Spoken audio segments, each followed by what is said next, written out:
to the Wealth Witches podcast. I'm your host, Katelyn Magnuson. Today we have a very special guest. Vanessa Wachtmeister is a travel tech professional, angel investor, and founder of the Wealth and Wanderlust platform, Wander Onwards. Vanessa is originally from Los Angeles, California, and she is a proud Chicana, and she has been living abroad for the last 10 years. Today, she helps people pursue financial and location independence through her Move Abroad Masterclass, financial literacy digital products, and career workshops. She currently lives in Europe with her German husband and her two cats. Vanessa, welcome. Thanks so much for having me. Hi, witches. I am okay. I hesitate to say I'm excited. I am excited to talk about all of this. I'd be more excited if we didn't have the undertones that were, I think, spurring a lot of this conversation on. And I know that ever since the election, you and I have kind of been like living in this same really fun area of needing to feel like maybe we were planning to move abroad and you're already abroad, which we love. But if you are listening to this and you've been wanting to move abroad and this may have expedited that decision, but you may be feeling some panic or, hey, I don't have my metaphorical ducks in a row yet. I was planning to do this in 5 years or 10 years, and now I'm worried that I need to do it now. Vanessa is such a wealth of knowledge on how to move abroad. And so, Vanessa, I'd love for you to give the briefest of rundowns because you've been all over the place, just to kind of give everyone a little bit of an idea of your background here. Yeah, so originally from LA, went to school in Boston, and even in 2013, I was like, this ain't it, guys. At 22, I moved to China by myself without ever being there, without ever learning the language. I had no network there. I was living on vibes. That was a shit show. And then from there, I've been abroad for the last 11 years in China, the UK, Turkey, Germany, and no intention of going back. I actually just filed my paperwork for a German passport on Monday. Woohoo, that's exciting. If you're, talking directly to a listener here who is maybe self-employed, maybe they have a family, maybe they don't, maybe it's just, the two of them and a cat.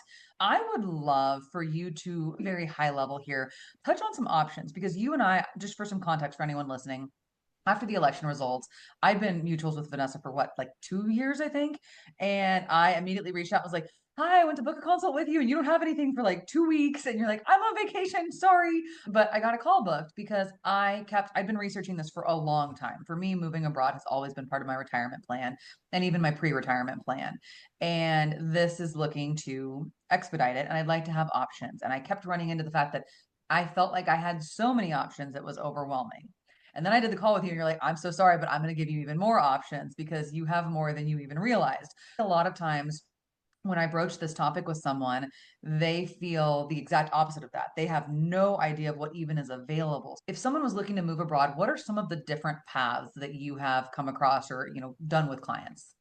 Well, nearly every country has a pathway in for any type of person. It's really finding the opportunities and then making compromises for how you get there. Because I think you've heard me say this like a broken record, the first opportunity, the first job, always gonna suck. No way around it. So we try to figure out what's okay for now to get you out as soon as possible or based on your timeline. And then we iterate and try to find exactly where you're meant to be in the world or in the situation you're supposed to be in. So when we're thinking about where do we start, first go back to your values and figure out, okay, I like these things about my country. I don't like these things about my country. What country shares similar values to me so I can pursue more affordable healthcare, better environments for my kids? I want 3 years maternity leave because I got a place for you. And then once you determine that location, we start to figure out the pathways in, whether that is a job seeker visa, a student program. There are 1 year language learning visas that are a great crash course into some place like Italy or France, where the language is super, super important for careers. You could go get a sponsored job. You can get a travel job. You can do a working holiday visa. Tons of options. Start with your values first. I think too, Vanessa, that kind of segues into what we were chatting about of like finding something that's a good fit for now, right? It doesn't have to be, I think the way you phrased it, I really liked. Like, I haven't found the country I'm going to die in per se, but what facilitates you being able to get there? So, like, do you find something that's good enough for now and know that, like, you don't have to be there for the next 40 years? Correct. It's kind of like moving states. So I moved from California to Boston and I was like, Boston ain't it. I've never been in more fights than when I was in school in Boston, Massachusetts, and I grew up in LA during the 90s. LA Public School District, shout out. And so I've also moved 4 different countries while I've been abroad for the last 11 years. And really, I'm getting my German passport not because I want to die in Germany, but because I want to have the other 34 EEA countries as an option for me to move to next and potentially die there. Absolutely. No, I think that makes total sense. And, we were chatting about this because I'm still undecided on where I want to end up. And I think that can flex over the next 20 or 30 years. But for me, we were looking at Spain versus Portugal, right, as an option. And I speak Spanish. Spain seems really easy. But you were even saying like Spain, takes you what, 10 years in order to be able to potentially go for your passport versus Portugal is 5 years. And Germany was, I think, 3 years, you said. So like where can you be finding like what are your goals with this? Is it do you care about that? Like I care about it because it makes everything I think so much easier if you're looking at being, in one of the you said EEA countries, yes? EEA, Um, European Economic Area. EEA. Okay. I always just I'm sure everyone tends to do this, but I always just EU it and like know that it's, is what it is there. But no, I think that is something that we see it in a lot of areas outside of just this, right? So many people, it's the like analysis paralysis, or they want it to be perfect. And so you hold off on taking action because you want it to be perfect. And so therefore you take no action. And I think it can feel a little scary when it's like, oh my God, I'm moving and I'm doing, all of these things. Like, what if it goes wrong? Also, like, what if it goes phenomenally right? Because the chances are it's even you're going to have struggles. You're going to have difficulties. You're going to have things that I'm sure you didn't plan on encountering when you're moving abroad. But I think that for the vast majority of people, at least that I've talked to, because I've also talked to a lot of expats, because I'm thorough. I do my research. I like to be informed. Shocker. And for me, the only people that have moved back or not been happy with it were moving for it's like when you decide that something's going to fix you. Are you happy Mm, with who you are when you move somewhere, despite your mm. environment? And then is that environment better and therefore your overall quality of life is better? I think it was kind of the same thing. They weren't super happy or settled with who they were as humans. And so, jumping into a relationship, making a move, cutting your hair, putting bangs, like none of that's actually fixing the root cause here. It's just putting a band-aid on it and it's going to pop back up. But I'd love to hear kind of your thoughts on like who tends to be successful with this or like who actually makes a move. Well, I think you really hit the nail on the head. If you are unhappy with yourself in the US, you're going to be unhappy with yourself anywhere you go. You not outrun yourself. And short little story, in China, we had these like grifter people who were just not really serious about or sure what they wanted to do there, what they were doing, blah, blah, blah. However, because there was such a surplus of like beautiful Asian women that were willing to compromise with these very basic mid men that were going over there to teach English. We called these men losers back at home, LBHs. And they just took advantage of the privilege and then brought their new wife back. And it was a symbiotic relationship. So get that passport, girl. But they were the ones that disproportionately moved back because they were unhappy with their lives and themselves back home. But now they have a wife to fill that empty space inside. That being said, I also am aware that the extreme natures of the United States also makes people really miserable. And so for myself, I was unhappy with my lifestyle in the United States, Mm-hmm. but I had confidence that I was going to make it in China or wherever it is I was going to end up. And that's why I was able to make the jump.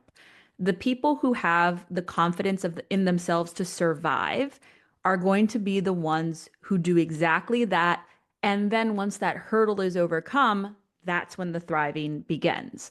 It's about a 6 month crash of struggling until you start thriving. But once you find your community, once you get your schedule going, it starts to become easier and it feels more like your life is actually being built here versus I'm on vacation and this is all just Mm-hmm. temporary. No, I think that's a really good way to put it. We traveled to Medellin a lot and we saw a really similar dynamic of men that would go down there that were looking for whatever sort of companionship may be had. And they generally didn't end up thriving there per se. They ended up generally going back or bumping around or going to Asia or wherever. And it was a really interesting dynamic because I felt like they weren't really integrating into the culture there, which was really interesting to me because I think that's something, I mean, I feel really passionate about that. I think it gets easier and easier for being an English speaking American to look to move abroad because every year when I go abroad, there's more English spoken, which I think we take for Mhm. granted a lot. I still think it's really important in most countries for you to have at least one of the languages that's spoken there as well, in addition to English. And I think too, like one of my best friends moved to Vienna and he got into German classes and it's helped him like build a community of, other people that had moved there. And he's playing, I think, volleyball and got into a league for that. It's like doing things where he's actually living life instead of because he works remotely for a large tech company. And you could end up having like he didn't leave his house for 3 days until I got there. And I was like, hi, we're gonna do one thing a day. We're gonna go out and do one thing a day and that's it.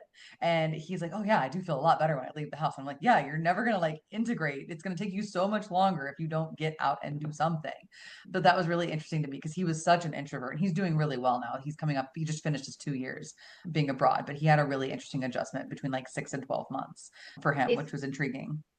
If he enjoys moving his body, tell him to volunteer for the local fire brigade. That seems to Oh, be like the way to integrate, the way for men to meet other men in like a friendship capacity, especially in Switzerland. Shout out to anyone looking to move to Switzerland. The cantons are all independent, and so they rely on volunteers to help keep the fire brigade running and supporting each of those cantons. super So interesting. yeah, little tricks like this I learned from a guy who had moved there from Sweden, and that's how he and his bro Oh, friends got to know each other. nice. Yeah. No, that makes sense. I mean, we have friends that are in EMS and firefighter realm here, and it's such a great way to get into that. You said something there like, it really resonated with me. You said that like, you were unhappy kind of with the environment that you were in, right? In the Mhm. States. And I get that, have felt that. I'm sure lots of other people do. But, and I'm going to paraphrase here, you felt confident in yourself that you could take the risk that you would succeed no matter what, right? Like failure is not an option. It's even if it's not this place, it's somewhere else, right? Like we know we're failing forward with what we're doing. And I think that's something that most successful entrepreneurs possess as a trait. It's something that I really value. Like I would much rather bet on myself than I would prefer to be traditionally employed. And I've done both and I've had a business and been traditionally employed and I'm still not opposed to that. But I have never once failed myself. I have never once had all of my income pulled out from under me in a night being a business owner. And some people feel very different about that, right? They don't want to build it. They don't want to manage people. They don't want to have to wear 7 different hats. And that's fine. There are plenty of options for them. But I think that it's a really transferable set of skills, resilience, etc., that a lot of entrepreneurs don't necessarily think that like they take for granted. Because if you've been an entrepreneur for a Totally. while now or a business owner for a while now, it's difficult. And I have no doubt, like you and I have chatted about this, but my husband has a lot of reservations. He's okay with eventually moving abroad. That's well known. Anyone that's listening here, I think we've chatted about that if you know us personally. But there's a lot of fear that comes up, and there's a lot of like, what if XYZ? And for me, none of that's a concern. Like, I can understand why it's valid for him, but it's just not something I don't worry about that. Like, we'll integrate wherever we go, we'll make friends, we'll build community. Like, we've never failed to do that in the past. Why would we just because we were in another location? It might take a little bit of time, it might require some language learning. I look at it as this really fun, exciting new chapter versus like you could look at it as being a fun and exciting challenge or being a difficult hurdle to have to overcome. And I think like the mindset around that is really interesting. There's definitely something to be said about partnerships where the two people are different in the way that they approach things. My husband's very similar. Like he's German. Germans are not known for being risk takers. But in we actually met in China after he was abroad for 6 years working on his PhD and eventually got his full-time job. But today, 10 years later, I'm opening a startup. We're putting it that out there in the universe. It's happening. Check out my unicorn business in like a couple years. But this creates a lot of discussion in my home, a lot of anxiety because we're really comfortable. Do we want to Hmm. throw a grenade potentially into our lifestyle? And like you, I bet on me 10 out of 10 times. I have survived being a emergency aid worker for the Syrian war. The bitch can raise some money, okay? Like I'm going to bet on myself. And I'm still very grateful for the like cautious approach, but I need to do this. Otherwise it's going to drive me crazy and Mhm. I won't sleep at night until I take this chance on me. But that being said, I think Americans really underestimate how resilient we already are. You already survived healthcare crises. You already survived not having a social system take care of you. You already survived like the threat of an actual mass shooting happening at any point in time. So the idea that you're going to fail abroad because of a little bit of paperwork, because you spend a little bit of extra money trying to get yourself on your feet to learn another language, babe, you got this. You survived so much more than learning a little language, doing a little paperwork, and moving abroad. Absolutely. You and I had chatted before this about picking your struggle. Yes. Can you elaborate on that a little bit? Well, I will be putting it on a t-shirt and selling it on Amazing. wanderonwards.co. Yeah. This is my catchphrase for all of my clients because normally the type of client that comes to me, much like yourself, are ambitious people who want to have A, B through Z planned and ready to go. And that's not how this works, guys. For example, out in Europe, I work in technology and software development. And to get a job in Europe, as a like traditional W-2 person, you need to overcome something called the labor market test. And what that means is company A couldn't find anyone locally to do the job, whether it's the skills, the language, whatever. So they had to bring someone from abroad. And to do that, you have to prove to the government that this person does that job beyond what you could find locally. And if you're in the middle of a career pivot, if you didn't finish your degree, if there's a lot of different things going on, you will fail that labor market test. So you really need to take a step back. Do I go do a master's degree in Europe for 300 euro a semester to make this Kills me. transition? Hmm. Yeah. Do I pivot in the United States while I have a network where I speak the local language and get some experience first? Do I volunteer or reach out to a nonprofit to get some skills that are a gap in my resume right now and then peddle those skills in the European job market? There's lots of little steps back that you can take before you move forward, but you got to pick a struggle. Yeah, we're not doing everything all at once. I think that's really easy to want to do.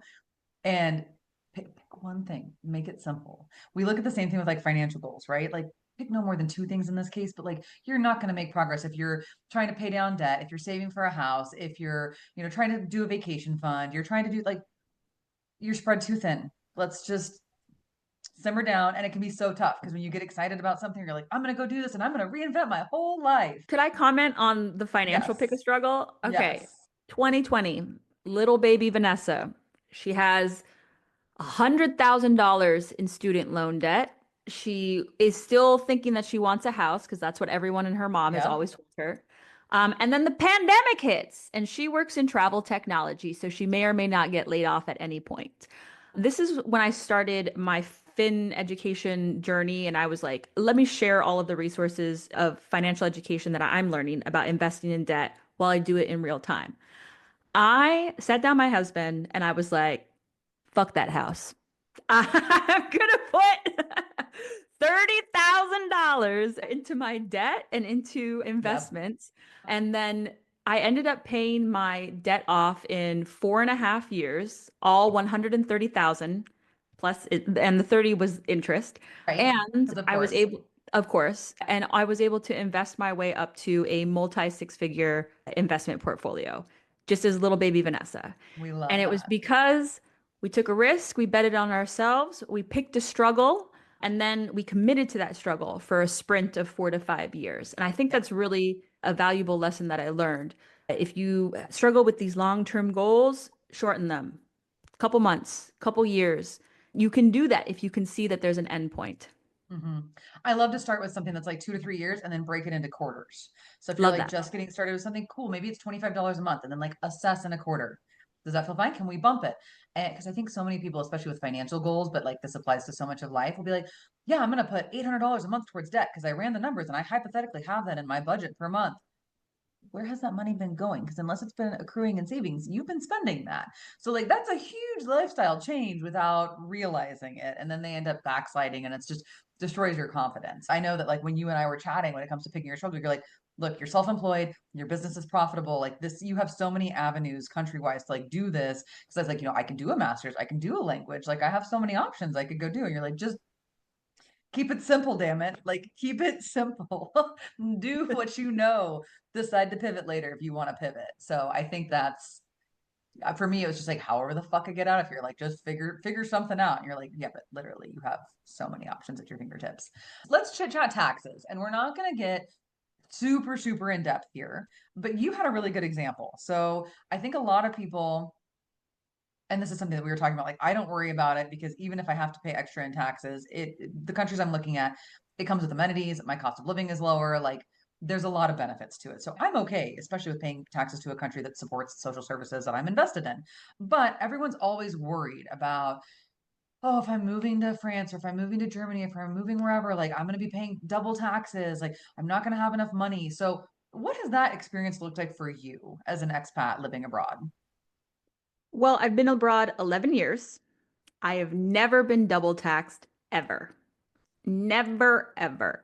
And I'd like to think I'm making some really good money out here, given all the financial goals that I've reached so far. So when we're thinking about how do we create a tax advantaged strategy for ourselves, one, we could always use the Foreign Earned Income Exclusion Act. And that basically says, all right, you've been abroad for 330 days. We, the American government, will just want to know where your money is and how you're making that money, and we will not tax you on anything under 120K per year. I make more than that. So then I use tax credits as well. And then I take deductions for retirement, for my business, blah, blah, blah. And I have never been double taxed. And if you do the math between the income tax that we pay here in Germany versus high tax environments like New York, California, even Florida is pretty close. We pay the same. We pay the same. The difference is in obligatory retirement contributions. They're going to make sure that you don't die poor, whether you want to or not.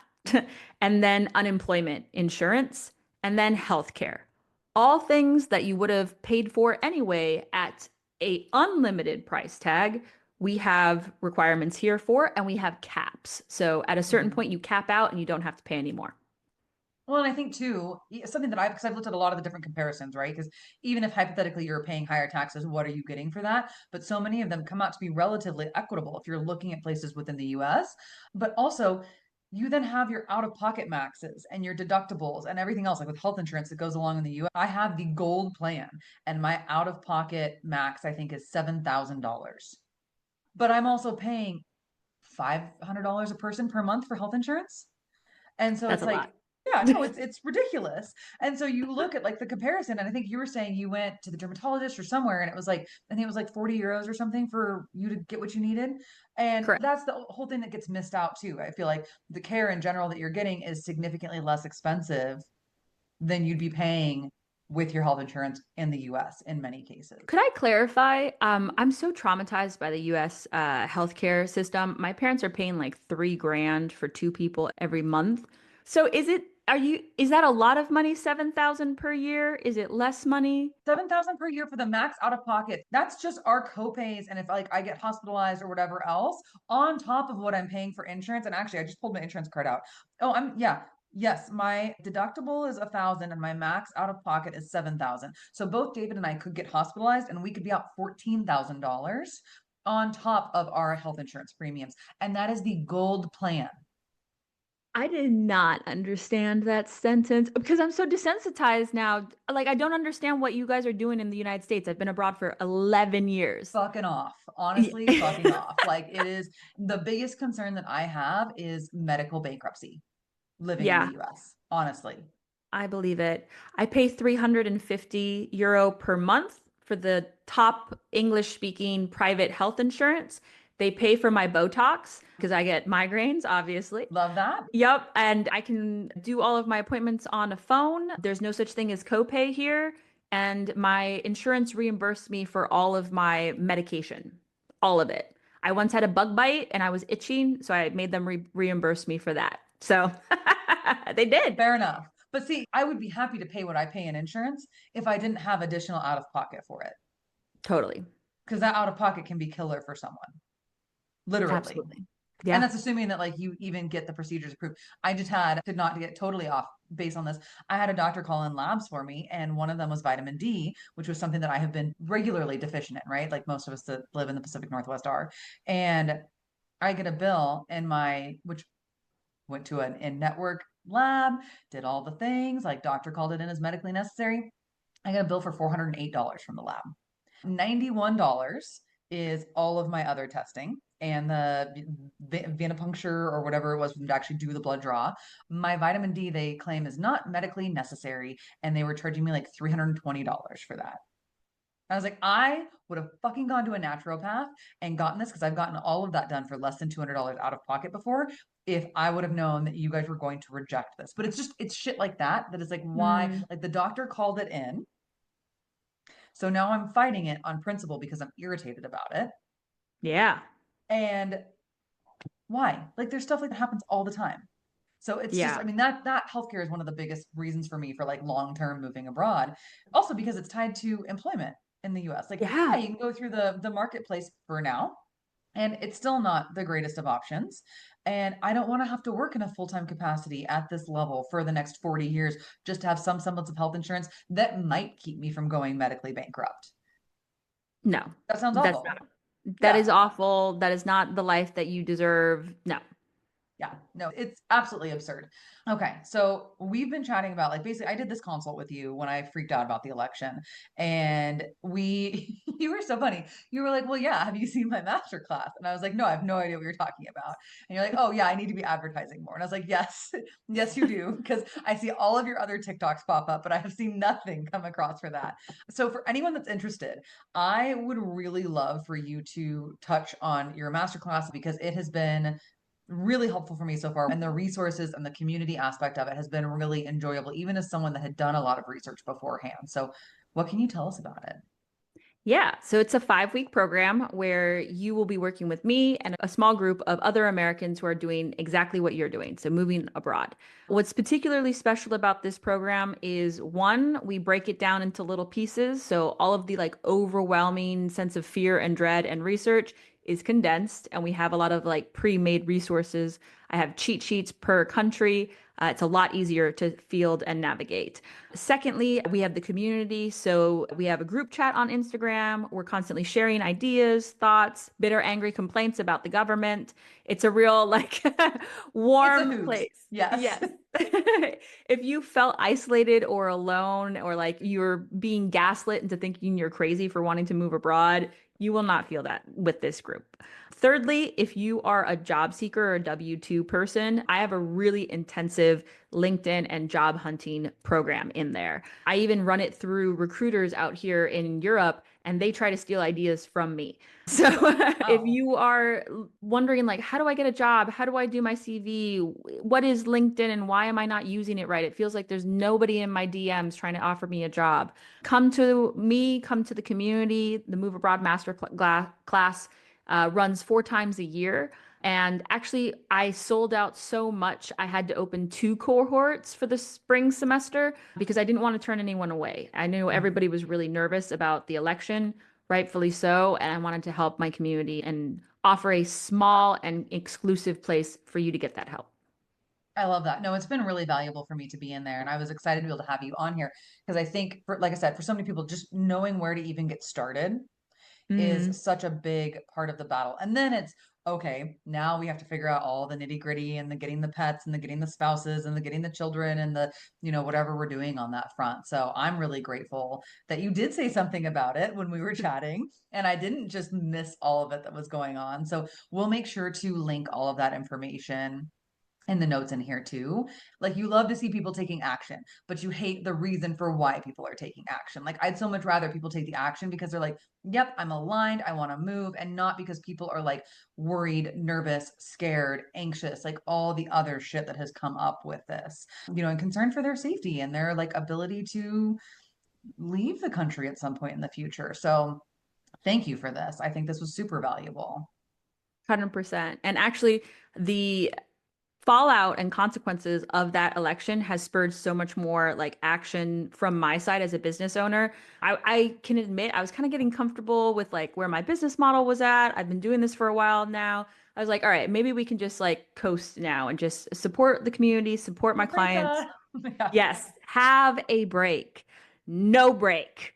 Absolutely no break. So, I'm currently building an immigration tech startup where we're using AI to help North Americans fill out their visa paperwork, and the AI will actually read your documents, read your application, and give you feedback so you can have a successful application the first time.